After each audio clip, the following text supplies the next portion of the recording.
how would I do it with a client? One step at a time. And I think it starts with observing your thoughts and seeing. I mean, it's really just stop criticizing yourself.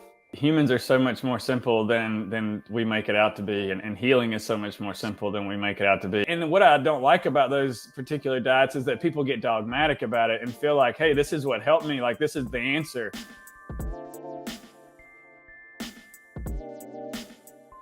Mitch Webb is a former corporate sales executive who's turned health coach. He discovered his passion for health and wellness after multiple chronic disease diagnoses. After visiting multiple doctors and not getting answers, Mitch dove into the latest research and guinea pigged himself as he adopted a lifestyle that allowed him to heal himself and get his life back. Now it's Mitch's passion to help executives who are sick, tired, and overweight to get their life back so that they can look, feel, and perform their best. We are going to be going into a lot about health today, a lot about using foods to heal your body, a lot about Mitch's personal journey in healing his body and how he's currently rehabilitating his body now. We're going to talk about all of that. When you take away any piece of value from this episode, all that we ask is you share this show with just one other person who could use it as well. Thank you for being the best part of the Be Better team. But without further ado, let's talk to our man of the hour, my friend, Mitch Webb. Mitch, it's great to have you here, brother. Brandon, thank you so much for having me, man. It's my pleasure. We're making it happen, man. Josh Perry introduced us, and you guys are, brothers in arms. You're business partners. You're out there helping people all around the world together, which is amazing. And I remember we connected a long time ago. I think it was probably close to a year ago at this point, and we're here now. But I had no idea that you currently are going through a physical rehabilitation yourself. You said you were hit by a dump truck at the beginning of the pandemic, right? Among long COVID. And to tell us a little bit about what happened and what started the journey to where you are now in terms of your physical rehabilitation. Yeah, I'm going to go back a little bit before that and kind of give you the background before all that you just mentioned. So when I was when I was 20 years old, I was traveling in Europe. Had a TBI, fell out of a second story window, developed autoimmune disease, started having panic attacks and insomnia, went to a doctor. They treated the symptoms, gave me some pills and sent me on my way, which worked for a while. And I'm not going to, down that. I think it can help when you need it. And then went into the corporate world, lots of stress, moved into a house that had black mold in it, developed Lyme disease. Luckily found myself in a functional medicine doctor's office, which is, root cause medicine. Was very thankful for that. They discovered I had heavy metals. I was pre-diabetic, so borderline diabetes. I was overweight, and remedied all of that. And that's where I fell in love with health. And I realized like you can heal from some really negative states. But from where you're talking about, I left the corporate world. I started my own coaching business, and I'm in the Raleigh-Durham area now. Like you mentioned, I was driving to see a client, and I ran a stop sign. I was probably texting and driving, and got hit by a dump truck, post-concussion syndrome for about a year. And that meant like not walking more than 15 minutes at a time, just really being in a state of fight or flight, a lot of trauma. And right as I got better from that, that's when I got COVID. And it's before anybody knew about it. It was like in December. I guess COVID came around in like April, if I remember, or May, something like that. So like December of 2019 for a time frame. Yeah. So I had like this flu that, I was, I know you're a big fan of fasting. And at that time if I had any kind of cold or illness, I'd fast for 24 hours and it would go away. And this just wouldn't, it was like 2 weeks. I mean, everybody knows that COVID sucks. And, but the thing is afterwards, this fatigue that just wouldn't go away. And that was the long haul COVID. So it took me almost a year to remedy that. And in that process, we're trying to pull out all the stops and, what's going on with Mitch, and saw that I had low testosterone, and that was likely from the head injuries. And so we're like, let's treat that. And instead of going to my functional medicine doctor, I went to a testosterone clinic, which there's good ones and there's lots of bad ones. They shot me up with, I'm still on testosterone therapy. I'm a big fan of it in the right time and place. But they gave me the amount that I would take in about 2 weeks now, or 3 weeks, probably 2.5 weeks in one shot. And so I felt good for 2 or 3 days. And then my resting heart rate went from 45 to 95. Didn't sleep for about 3 months. That gave me a reverse T3 issue, which is a indicator of thyroid and stress. It was extreme. I was crawling the walls. I mean, anybody that doesn't sleep for 3 months, you're going to have that kind of experience. And had to go on thyroid medicine for that. Stayed on it probably too long. Once I finally figured the testosterone and thyroid out, I got long COVID again. And so about 2 years total of that, of just pure hell. And, how that manifested for me was just all kinds of hormone disruption, big time gut issues. I went from I'm sitting at about 175 right now, went down to about 145, couldn't eat food. It was miserable, but it taught me so much. That's where I really, I couldn't work out. That's where I learned to work in. That's when I learned trauma work and, the mental emotional work and energy healing. And what was interesting is the person that really helped me, the modalities that really helped me was energy work. And I thought that was bullshit, right? Like it sounded so woo to me. And my functional medicine doctor, who's amazing, she said, listen, I've done everything for you that I can here on the physical world. And I had to deal with my trauma. I had to deal with the emotional, baggage that was going on with that, the limiting beliefs, and ultimately crawled my way back to health, and am still crawling now. Yeah. Unbelievable. And throughout this time of you developing long COVID and then you getting that again, all while looking for answers and testosterone replacement therapy and like all these different things that you're in essence throwing at this, like imagine if you didn't have the decade before where you had learned all these things in functional health. Like when it comes to the energy healing, because that's what Josh and I talked about for a long time. We came on the show, we talked about energy healing, we talked about what that looks like, we talked about trauma, and we talked about working in those terms. Like, was there one thing about the energy healing? Was there one practice or one strategy that really helped you to work in above all the other ones? Like what helped you to pivot at that point where you started to actually feel better and get better? Like what helped you? Oh man, it's so hard to say what it was, because not only, I had a team, and before I go into that, like, absolutely, you're right. Like the stuff that happened before COVID, that was the warm up. Like that was getting me ready and prepared for that journey. It was so many things, and I had a team of people around me. I feel like I've learned a lot over the years. And when you look at functional medicine, and that's kind of how I look at health coaching as well. It's 51-50. It's 51% my job. It's 50% their job. And I had the medical intuitive. I had I did have a chiropractor, but also the functional medicine doctor, and eventually brought on a therapist. And so we would all make decisions together. Ultimately, the decision was up to me, but we would, test and do blood work and stool samples and urine, whatever it was, and look at a picture. But then, just like with my coaching, we'd have a bigger picture, and we'd zoom in on what works for me, and use things like kinesiology, muscle testing, if you're familiar with that, and really understand what does Mitch's body need right now. Because here's the thing, like, I was just so not typical, even like supplements, right? If I would take a supplement, like I had mitochondrial dysfunction, which is, that's what makes your energy, your ATP. And so I was really fatigued. And you can take mitochondrial supplements, but for me, if I took a regular dose, it would light my hair on fire.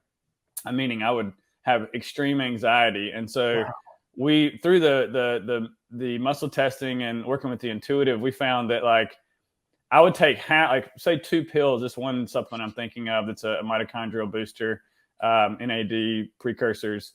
We would take, the serving size would be like 2 pills. I'd take 1, dilute it in water, and take like a tiny, tiny amount with a syringe. That'd be enough for me for a week.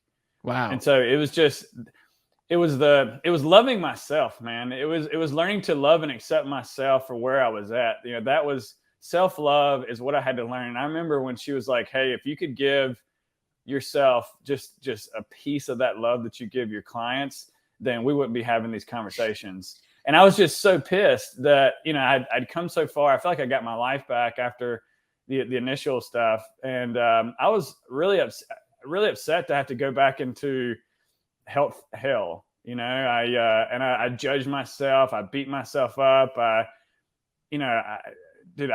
was contemplating suicide. I mean, I was just so uncomfortable and just refusing to love me. And as I think about it, that was the biggest part. That was the biggest shift. Wow. And of course, we layered in nutrition and the energy work, different modalities, but everything went back to loving me and trusting me.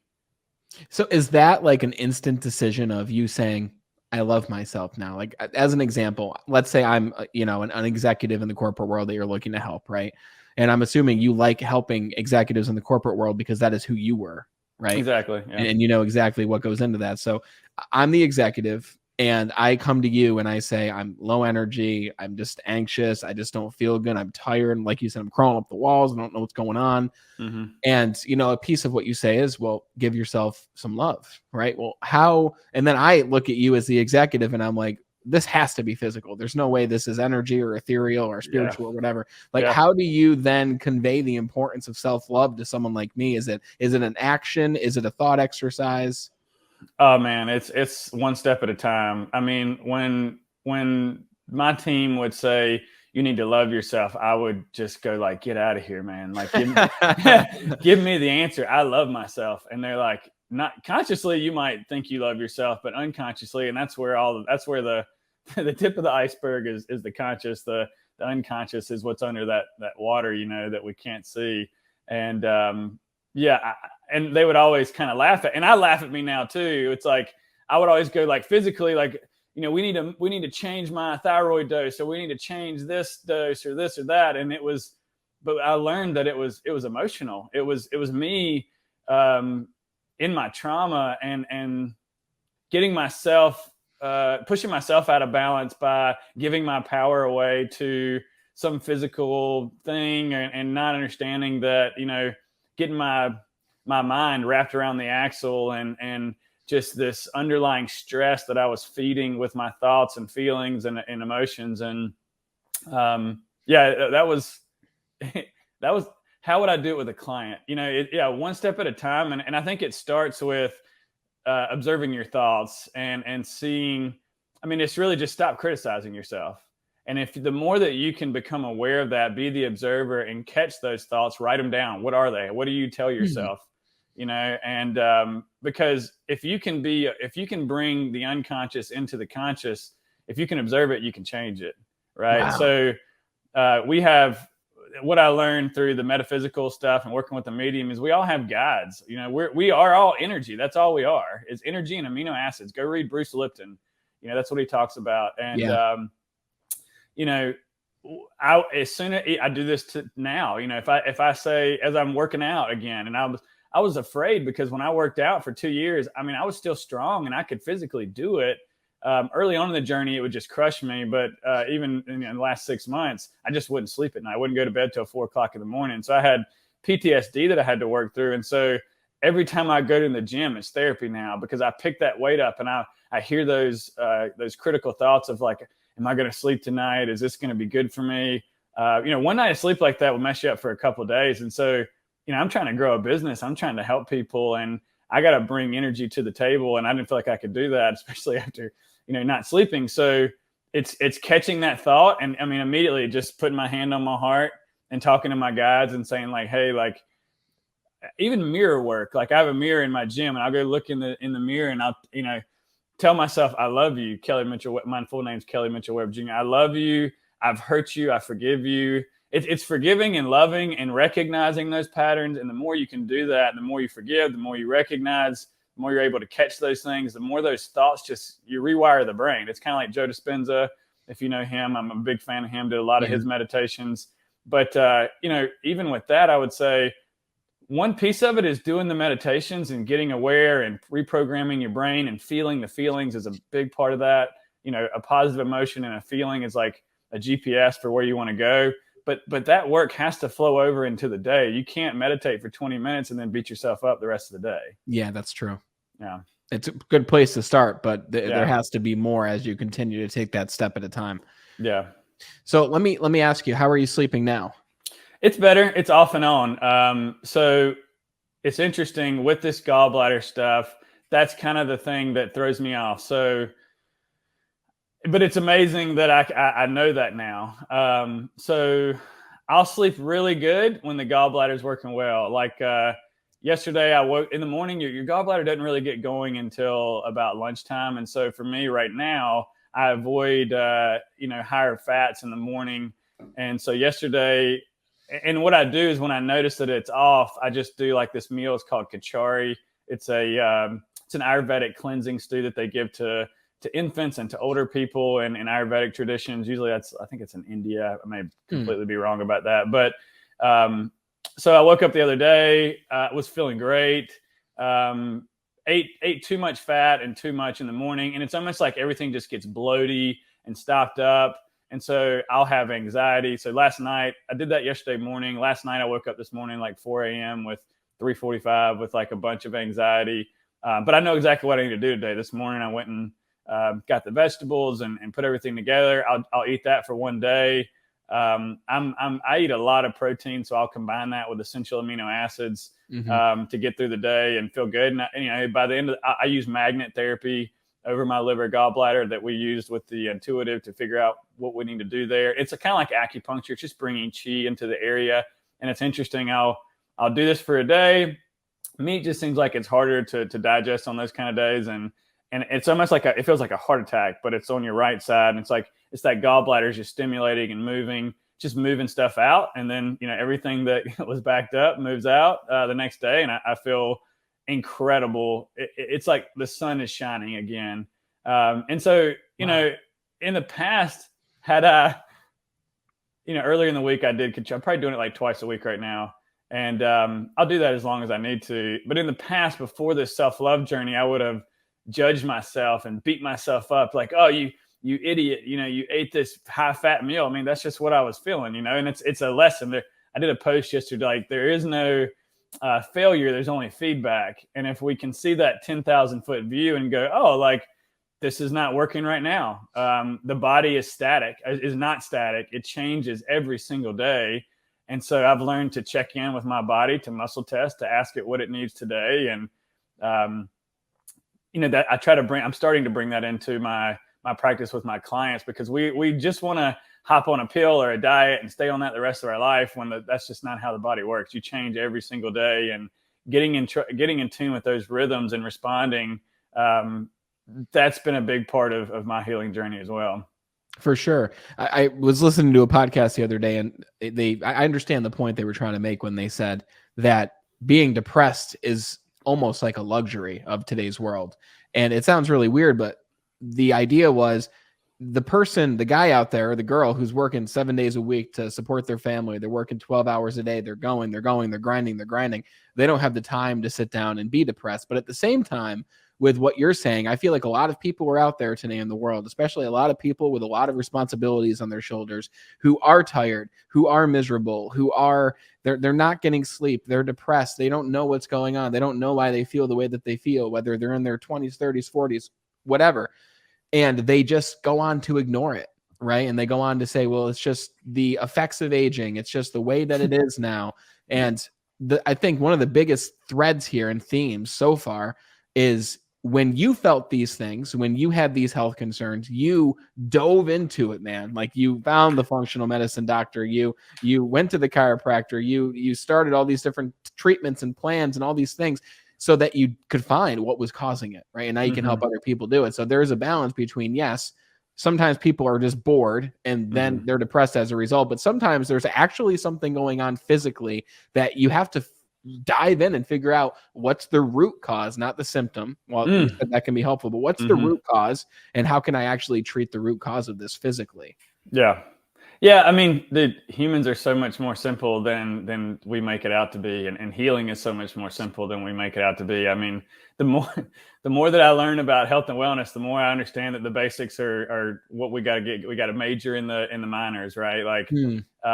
if something's going on with somebody, like, okay, the first big lever that we can pull is food. Okay, so let's get you eating real food. If we look around in our society, we've got hyper palliative fake foods that don't have any micronutrients or Such as what? Like, give me some examples. of a Like, hyperpalated food, yeah, like chips and cookies and sodas and these highly caloric, very tasty foods that, pairing like high fat and high sugar together, like ice cream. I mean, I'm not saying ice cream is bad, but like um, there's sometimes food like it's getting back to what humans have eaten for hundreds of thousands of years and thrived on, which is meat and vegetables and fruits and that kind of thing. yeah. But also, the diet's good. Looking at your inner thoughts, the mental and the mindset, that's huge. Man, getting outside, like look at your environment. It's like the what is it, the fishbowl analogy. If I've got a dirty fishbowl and I think I'm going to feed this fish the greatest food ever, well, the fish is going to feel like shit if it's sitting in this murky bowl that's toxic, right? So, is that I mean, getting outside, getting sunlight, ground, connecting with the earth.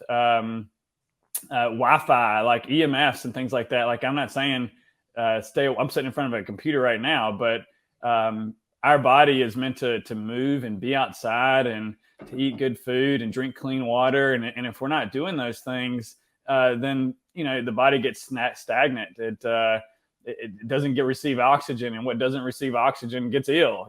So it's just it's a holistic approach. I don't know the one thing that really helped me. I know some of the big levers that I pulled here recently, but for 10 years, I've been putting in work and trying everything. Like you said, guinea pigging myself.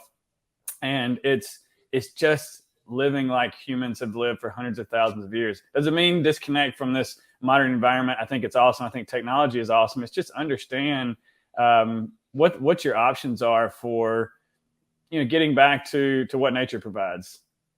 What are some of the foods that if you looked at 99% of people, what are some of the foods that we must be making an effort to get into our bodies each day? Because you said something before we recorded, which is currently you are healing your body using food as medicine, right? Yeah, a lot of people don't think is food as medicine. So like, yeah. And that's because like the supplements were just too much for me. I think supplements have their place, but they would just like throw me way out. I used to be a supplement junkie, right? Like I had a cabinet full of stuff, and when I met the intuitive, I brought everything that I had in, and she just like about fell out of her chair. She's like, "You're overdosed on so many things." And what I found is that food is the medicine that works the most. When I assume, and I think there's a belief behind taking a lot of supplements sometimes. For some people, it was for me, that something's wrong with me, that I need to take this to fix me. And that belief is part of the problem, right? Mm.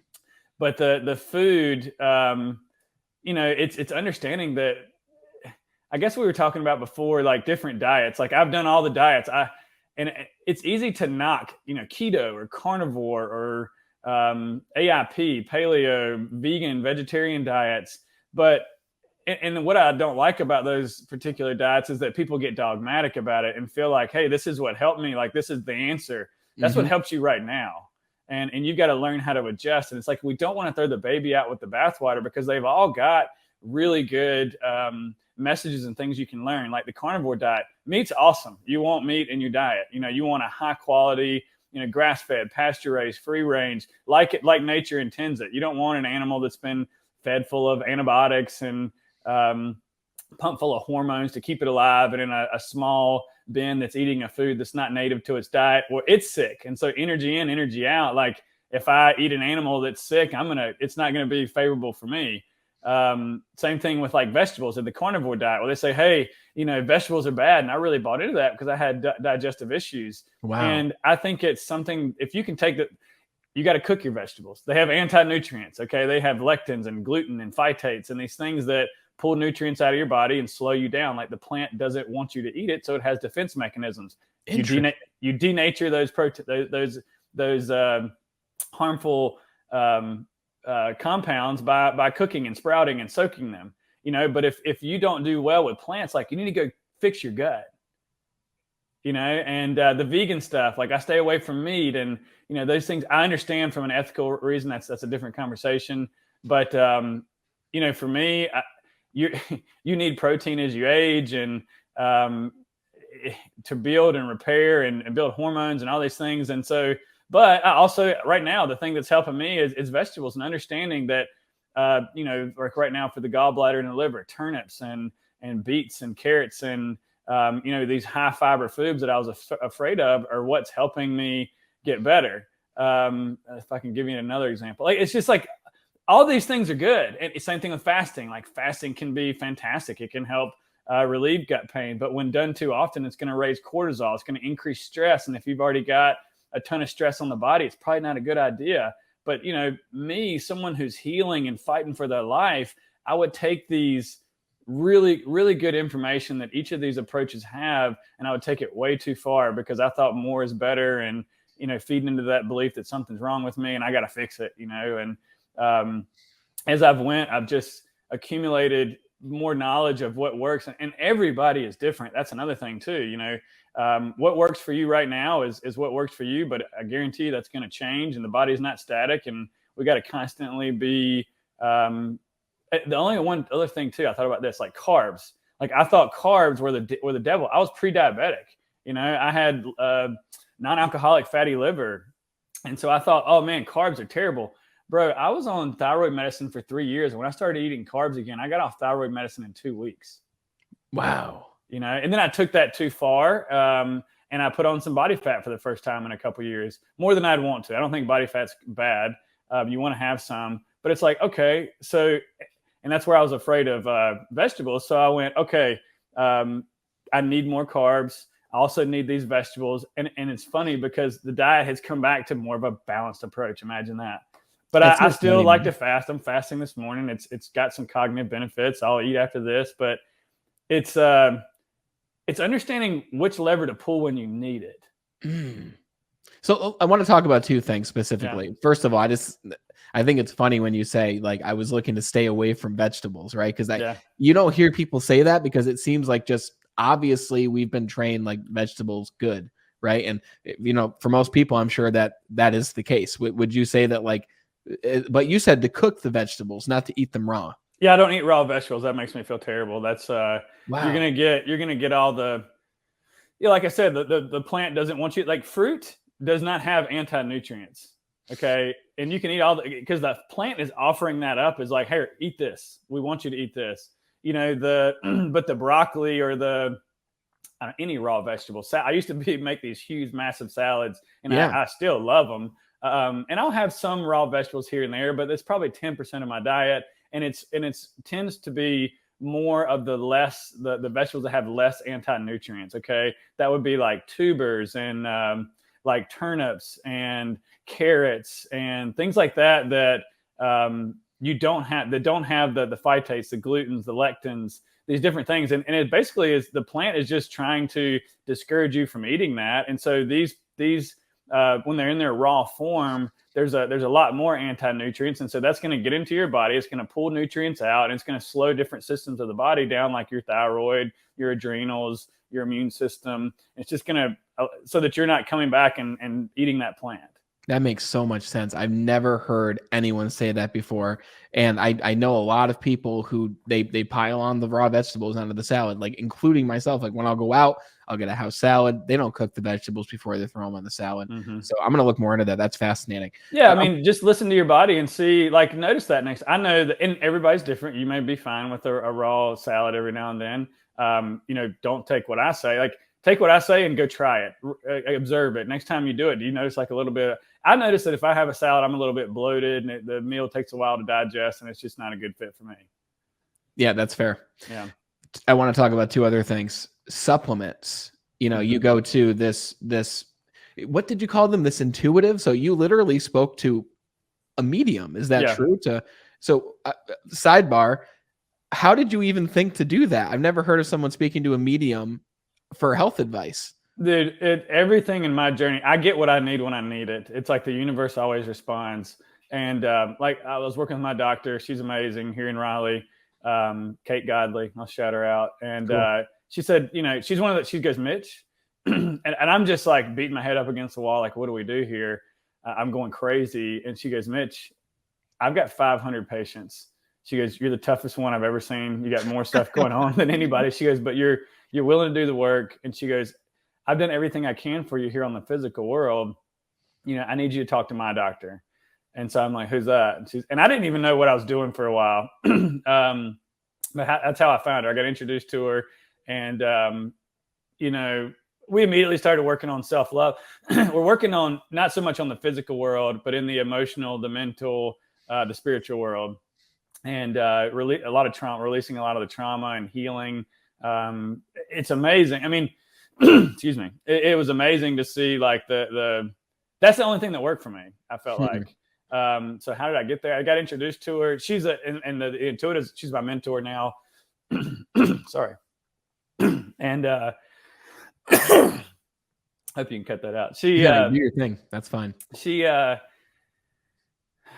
was I going with that? She's your mentor now, you said, which that raises more questions. That's it. So you speak to them on a very regular basis. Oh yeah. Yeah. She's my mentor. And where was I going with that? Just how you even thought of meeting them, but your doctor, it's funny how she was like, I want to introduce you to my doctor. Right? Yeah. Oh yeah. What I was going to say is crazy. She's one of the most impressive people I've ever met. She's 70 years old. She's right around it.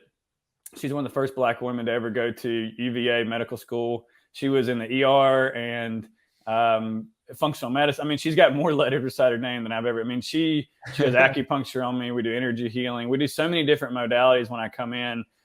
It's amazing, and she saved my life. And everything that she would say would even be so. We would get tests done. Me and the functional medicine doctor would come up with all these fun and sexy ideas, and she'd just no. And a lot of times it came back to food. A lot of times was energy healing. Acupuncture, just moving energy in the body, but getting me on that. I mean, I'll say I was not very spiritual at the time. I didn't really believe in a higher power, and I had some negative experiences with religion growing up. And I have conversations with spirit, with God, whatever you want to call it, every single day now. And I'm a firm believer that that's what helped me. And it's wow. Like we together, we all put these pieces together, because I would go, hey, I think I need to eat more carbs. And, you know, we would all of a sudden I'd have a major breakthrough. So every time I was down and out, I would have a major breakthrough. And it's not like it's happening for a reason. You know, it's not just random. What a fascinating human being. I would love to meet her. And I don't know if she even does shows or podcasts or anything. Probably not. She would crush it, man. You'd have to. I've wanted to see her on I've seen her on some podcasts, and they just don't get to it because there's so much to unpack and such a long history that it might need to be an hour and a half or 2 hours, something like that. She's fascinating, but I could certainly make that introduction. That's so cool. Thank you. She has taught herself how to walk 3 times.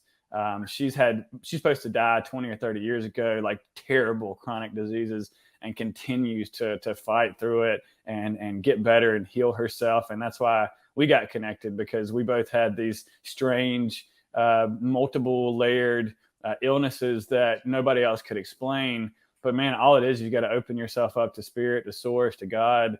And that information comes through. Wow. The body wants to heal. You just got to, it's one step at a time. Yeah.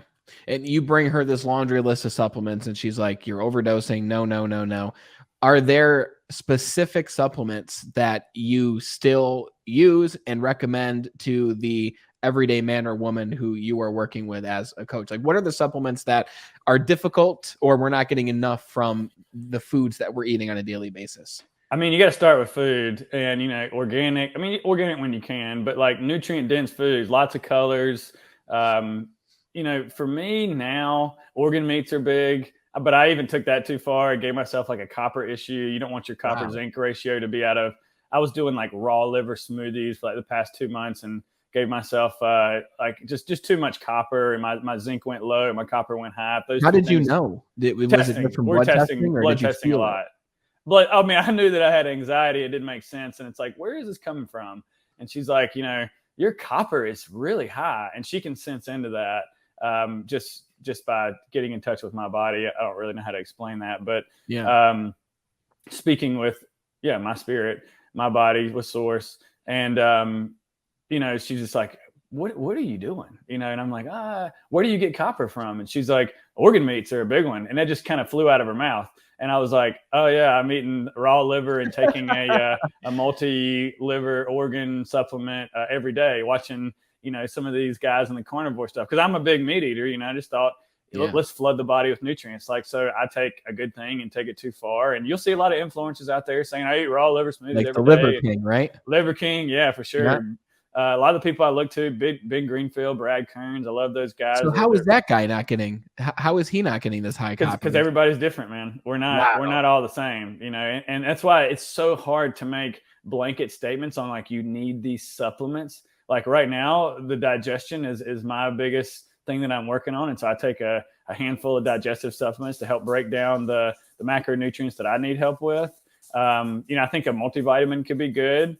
A broad spectrum, like I like the O&E multivitamin from what's that place called?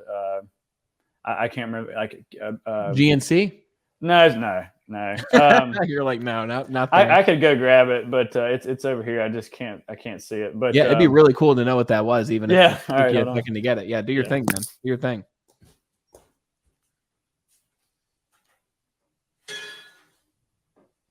Stick with us, guys, because we're going to talk about fasting and Mitch's experience with fasting. And he said that you can take fasting too far. So we're going to talk about that. So stick with us here.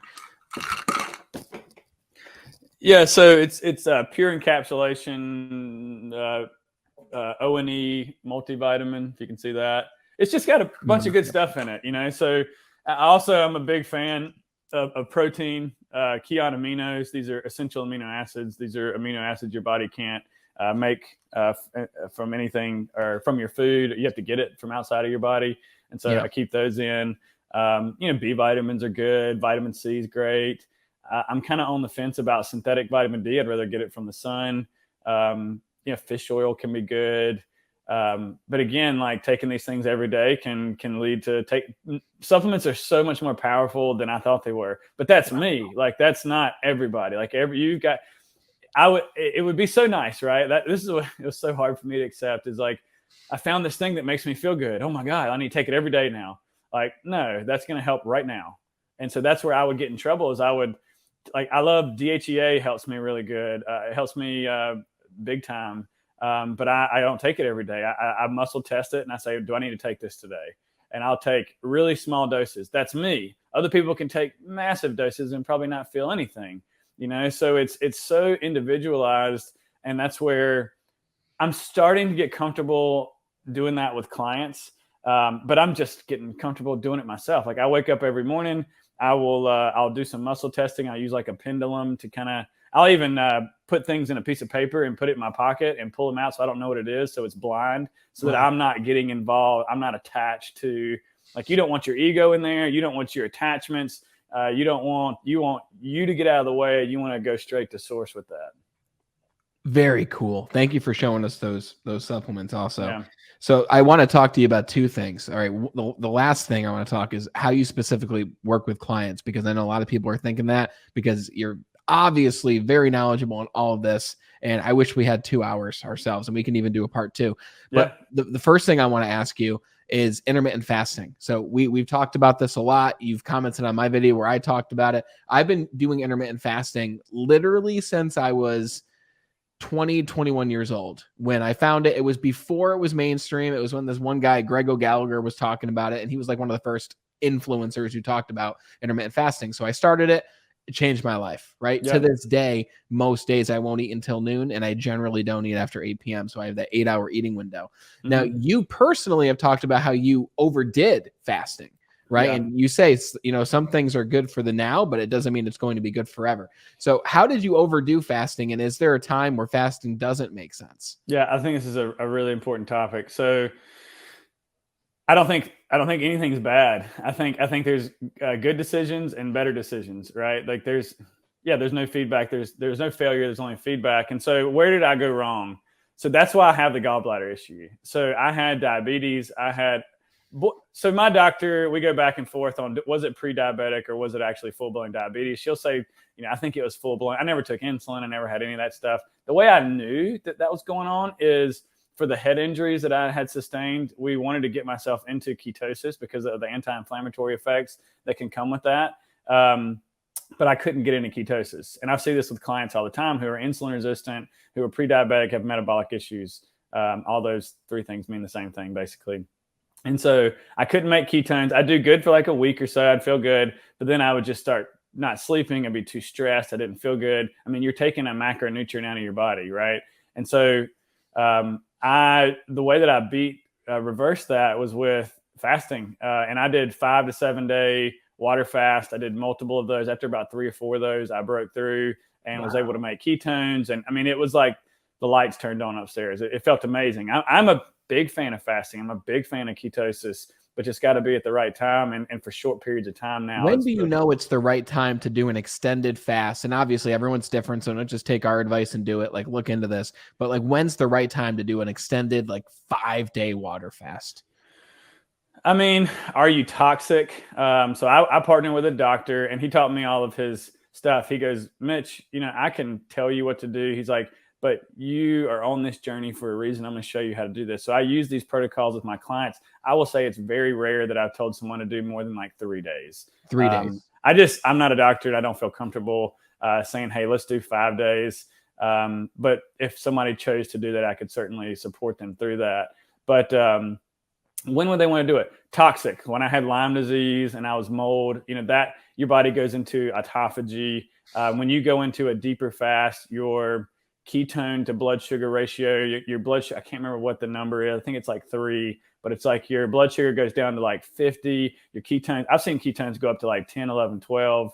And you are deeply, deeply in autophagy, which means self-eating. You're cleaning out the bad cells, bringing in the new cells, kind of like a free stem cell treatment. Our bodies did it for long periods of time. Often as cavemen and cavewomen, we had periods of time without food, and that was just a way to clean out the body, to remove excess body fat, and that's where the toxins are stored. And so, that you're getting that stuff out. I would say somebody that's like insulin resistance, you're kind of forcing yourself for your body to make ketones, to do what it's supposed to do, because you've not been able to handle insulin properly because we're eating all the time. We're eating foods that aren't don't work with our body. The liver's likely backed up, those kind of things. But here's the caveat is like, you can't just run it. I did because I was, gung ho, Mr. Got to do it now, but you can cause a lot of stress.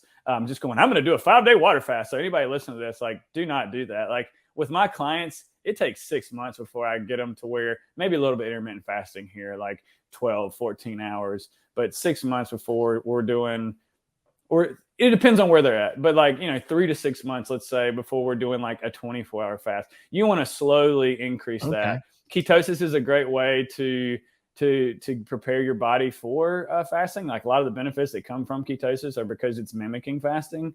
Yeah, because you're keeping insulin really low, like you would do on a fast. And so you build up to that. So the way I do it with my clients, at first it's real food. It's switching over from processed to real food. And then we start to look at the macronutrients and go, hey, can we just eat fat and protein for breakfast? And then we do that at lunch with lots of veggies, obviously. And then we're just doing that at dinner. That's kind of a cyclical ketogenic approach, having your carbs at nighttime. And then once you've proven that you can do that for a while and you're feeling really good and your energy is great and you're losing body fat, okay, let's drop you into ketosis for 8 weeks or something like that. If that's going well and you're someone that can benefit from fasting, let's start with, 18 or 12, 14, 16, you're on a scale and going really slow.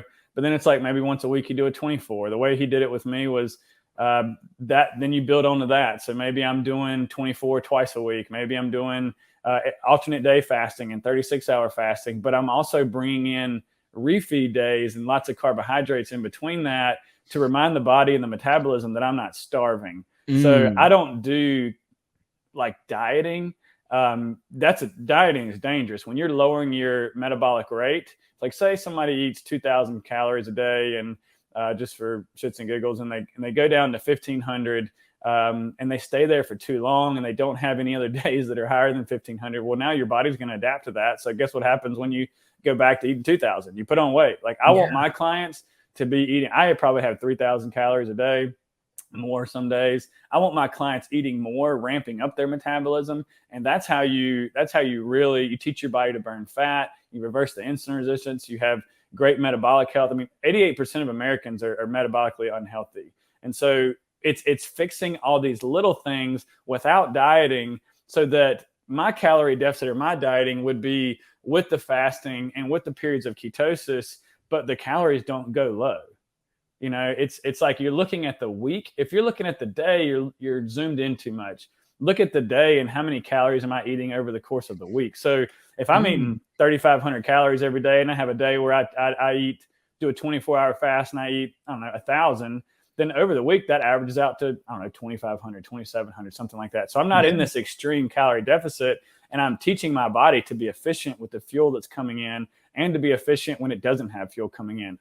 My ultimate goal for my clients is metabolic flexibility. So learning, you're harder to kill, right? You have days where you can survive on a lot of carbs. You can survive on no food at all. You can survive with no carbs. You can survive exercising and training and doing all these things in a day. It's just teaching your mitochondria to be stronger and more resilient. But at the same time, that is a lot of stress. Okay, so we live in a world that is stressed. So now I'm going to get into where it can become a problem.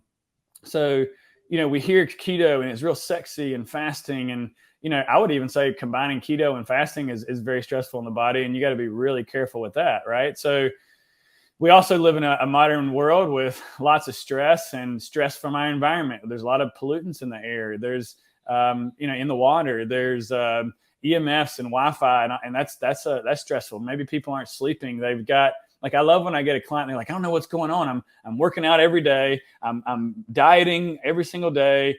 My home life is stressful. My kids drive me crazy, and I hate work.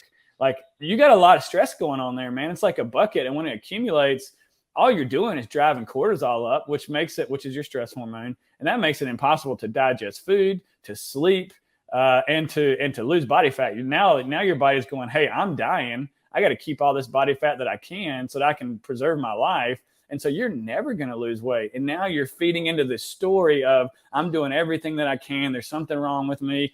And then it's like, there goes the self-love. Here comes the self-judgment. And it's a problem. So when I really look at fat, I look at stress as a bucket, and that's why I have to get to know my clients and understand, like, what's going on. Like, I had a client recently who's got 7 different businesses, and their shit hit the fan, and he went from sleeping really good to not sleeping good, and, you know, losing weight to not losing weight. And he's like, man, I'm doing everything I can. I'm fasting, I'm eating. I'm like, we got to bring the carbs back in. You know, carbs do an amazing job of knocking down cortisol. We got to get you focusing on sleep. We got to get you reducing stress.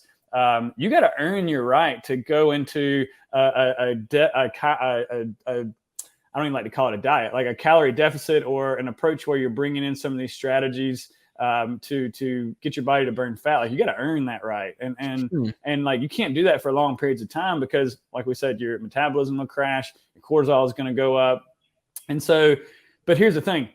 Intermittent fasting can be transformative for someone who's sedentary. You're sitting at a desk all day long. You're not moving a whole lot. You don't need as many carbs. You know, I like to have my clients earn carbs. Like, if you're moving a lot and fueling your body and exercising, you know, and I wouldn't even recommend exercising every day. Like 3 or 4 times a week is great. You know, on the days that we're exercising, we want to give our body more protein and more carbohydrates. But if we're sedentary, sure, bring in some intermittent fasting, lower the carbs a little bit. But here's the problem.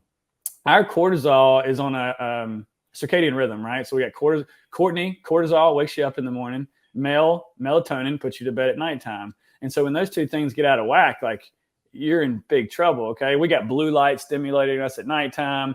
EMFs, Wi-Fi, and routers do the same thing. They suppress your melatonin. I mean, 1 hour of looking at screens after dark reduces melatonin by 30%. I don't know about you, but I don't have 30% of my melatonin to give away. Yeah. But also in the morning, those stress hormones are high. So you just went through an overnight fast. You're likely dehydrated. Your body's wanting food. So to go grab a coffee that jacks your cortisol through the roof and deprive your body of food until lunchtime, that's very stressful. Do I do it sometimes? I'm doing it today. Yeah, there's benefits there, but I don't do it every day. What I would rather recommend, and I would be curious for you to try this, get up and have breakfast. Knocks down that cortisol naturally, like your body, you don't even have to have carbs. Carbs are great in the morning. Fruit's great in the morning. It can just be fruit then, like a fruit cup for breakfast. Yeah. Get you some berries, man. That's even low carb, very low glycemic. Blueberries, blackberries, strawberries. When I went from, hey, I'm eating really low carb and I think I need to eat more carbs, bro, I was eating like 100 grams of like mango and pineapple, and I was gorging myself. My body felt my energy went through the roof because I was deprived of it for so long because my body was so stressed. So like, and when your body is so like, this is what I would notice too. I would like fast in the morning, go play golf or do a workout, be feeling great. You feel great because stress feels good. Cortisol feels amazing, right? Interesting. I never heard someone say that before. Yeah, it feels incredible. That's what you're like when people say, I feel great on intermittent fasting and ketosis, these things, like, yeah, you feel good on stress hormones. They feel awesome. I'm working out. Like, I had to put a bookmark on that. I'll come back to the workout piece. But like, I would crash afternoon. I would just, boom, I would be done after 2:00. My body needed some fuel. And so I think the better approach is to wake up, give your body that food that it's craving, 12, 14 hours after you've eaten. I try to eat during daylight hours, even in the winter. One thing I've really been getting into a great rhythm with eating as soon as I wake up, as soon as the sun's out, watching the sunrise. That has another cascade of hormonal benefits and energy. And then I try to stop by the end of the day. So I've got 12 to 14 hours and I'm doing every night. And I would recommend to people the best way to intermittent fast is to do it on the back end, because you've knocked down those hormones. You're gonna have several hours between, say you stop eating at like 3 or 4 o'clock. You don't eat again until, I'm not good at math, but 8 o'clock the next morning. There's your intermittent fast, and that's in alignment with your body. You're gonna torch body fat. You're not gonna have this excess hormonal stress and cortisol everywhere. And you're going to have tons of energy. Your digestive health is going to be amazing. Eating before bed, and you got blood on your stomach before you get even 3-4 hours before bedtime. I try to say 3 hours before bedtime, but having that food on your stomach as you go to bed is going to suppress deep sleep and REM, and you're going to wake up groggy. And now I'm going to fast until noon the next day, and you're going to tend to overeat if you're not getting enough calories. So, getting enough protein for me, it takes 3 meals. And when I was trying to do it in 2 meals, I was overeating, I was stuffed, I was bloated, I was stressed out, I wasn't sleeping, I was crashing in the afternoon, and I didn't understand why, because I'm doing this perfect diet that everybody says is awesome. So again, not to knock keto and fasting, but to just be aware of stress, and it accumulates, and understand every other stressor that you got coming in. That helps us make a better decision on the type of nutritional approach that we're taking. So I want to just say this right now and plant the seed here. We got to do a part 2. Okay. I want to talk more about that concept of what you said in that part 2 on eating more to burn fat. That blew my mind. That was very, very cool. I want to talk about the stress weight that you talked about, how stress can actually attribute to body fat, as well as working out and what it means to work out, and what you said about, even 3 to 5 days working out, not every day. So I want to talk about that. But what I want to talk to you about right now is how you serve your clients. And specifically, you're a health coach for these individuals, these corporate executives, these people who live busy lives and they've got responsibilities, and you're offering those listening a 30-minute complimentary strategy call in order to really dive into, what that person's working through, how you can help them. So you tell me, how do you help your clients? Do you have like a process? Give me an idea of what that looks like. Man, the process is they're the guide. There's a million ways to get up the mountain. I don't try to fit anybody into a box. And that's why I'm trying to learn positioning and how to talk to my ideal client.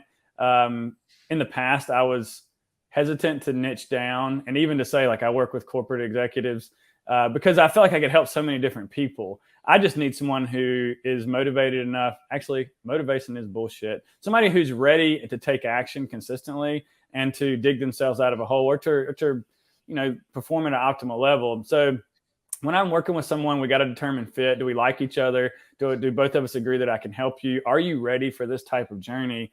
And then, man, it's kind of funny. Last year I had I'm constantly getting this message, but I went on a little microdose hike, and I was trying to ask the unit, like, how can I help people more? Because that is my goal. I did not treat this like a business until recently. I really just want to help people like I've been helped. I mean, I've been blessed by so many amazing people and teachers and experiences. And so, I want to know, are they ready to do it? And it's so simple. We start with the basics. I have kind of three categories. So there's the mindset and the mental emotional stuff. There's nutrition, there's exercise, and then like fitting that into your lifestyle and different lifestyle practices. But I like to start with the basics. That's what that microdose trip was about. It was like, hey, you're taking people too deep, too far, too fast, too far. And this is about a lifestyle. There is no destination in health. And if you want to like just lose weight and you have other why behind that, like, I'm not your guy. I'm going to teach you a lifestyle that weight loss is going to happen. It's a side effect of what we do. But I don't want you to get to those more advanced nutritional strategies or whatever exercise strategies and not understand the why behind what you're doing in the lifestyle. And everybody's lifestyle looks different. And so what I do now is I start with the basics and I spoon feed them. It's one little thing at a time. We set an intention and we get clear on what we want and the emotions that are attached to that, that elevated emotion and that thought of what we want, getting in touch, feeling that before it happens, that brings it to us. So like, if I can have gratitude for what I don't have right now, quantum physics tells us there is no space and time, and that I'm connected to that future me.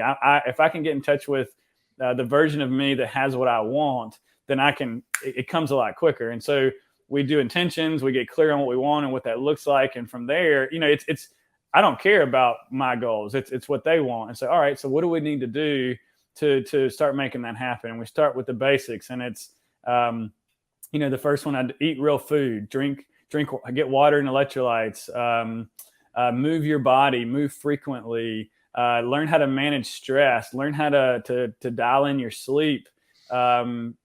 What else I got? Loving yourself. That's a big part of it. And then like just little environmental things, like getting sunlight, connecting to the earth, getting your environment right.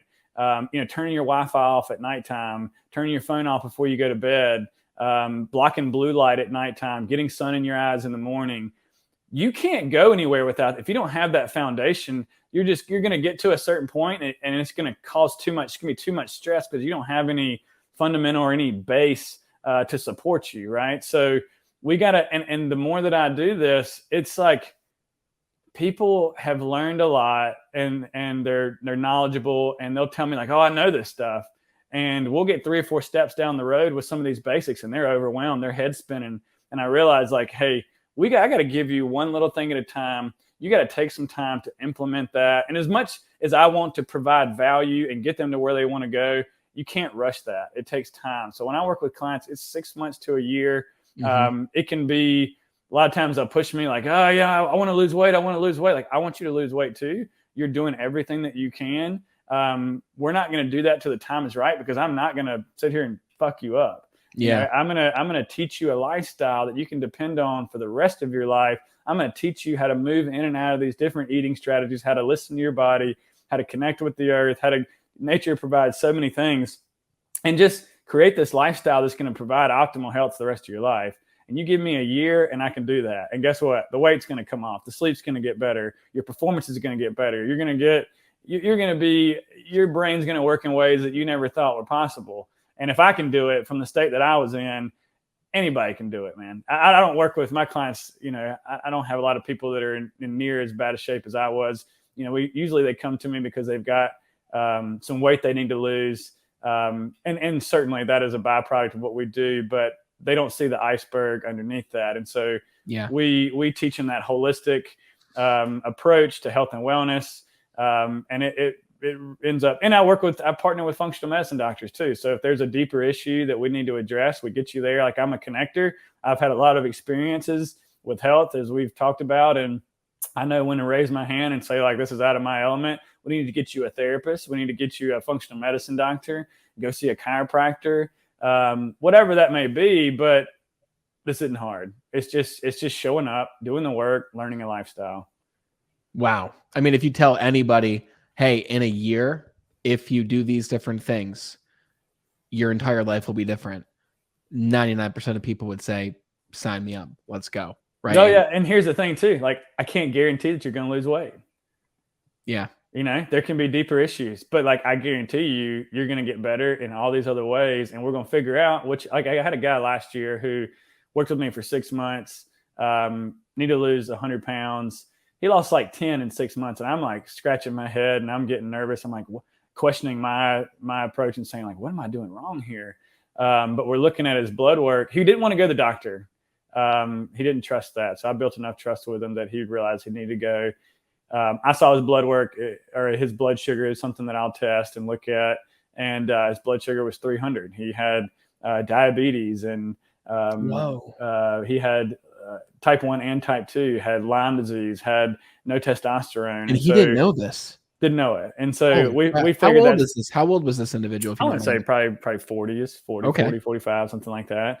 And but that means, like, but he's come so far. It is so impressive to see him go from where he was to where he is now. I mean, I am so proud of him. And you know, he's still working on the weight. You know, this stuff didn't happen I got in this to feel better, to improve my health. And I never thought that I was a husky dude. I was a bigger guy. I never got into this to lose weight. And over time, I had a 6-pack ab pop out. Like, where the hell did that come from? Yeah. You know, but it took 5 years, man. So I'm teaching people a process and a lifestyle that they can implement, that it's going to come off over time. You know, everybody's unique and individual, and you just got to learn the process. So well said. This has been one hell of a conversation, man. And I'm telling you right now, I don't say that. Like, I think this is the first time I've ever said we are doing a part 2 for sure. Right. Even if we have to do it like in the next month or so, it's booked out, but I'd love to get you in the next month or so to talk more about some of the other things you mentioned, just selfishly, but as well as I know a lot of people want to hear these things, and it's rare to get someone who didn't just read books on the topic and they know their stuff that way, but you've actually lived these things. So I'm going to put in the description, guys, everywhere you can find Mitch, you know, where you can schedule a conversation with him, should that sound like it's the next best move for you. And if you're living a busy life, if you've got these goals fitness wise, if you've got these goals even emotionally that you're looking to work through and reach, then go to that link, schedule a conversation with Mitch, see if it's for you. But brother, it's been great having you on the show. I'm glad that we made this happen, and we will make part 2 happen as well. Brandon, thank you so much for having me and giving me the opportunity to share what I'm passionate about, man. I really appreciate it. It's been a lot of fun. Hell yeah, man. I'll see you next time. All right, take it easy.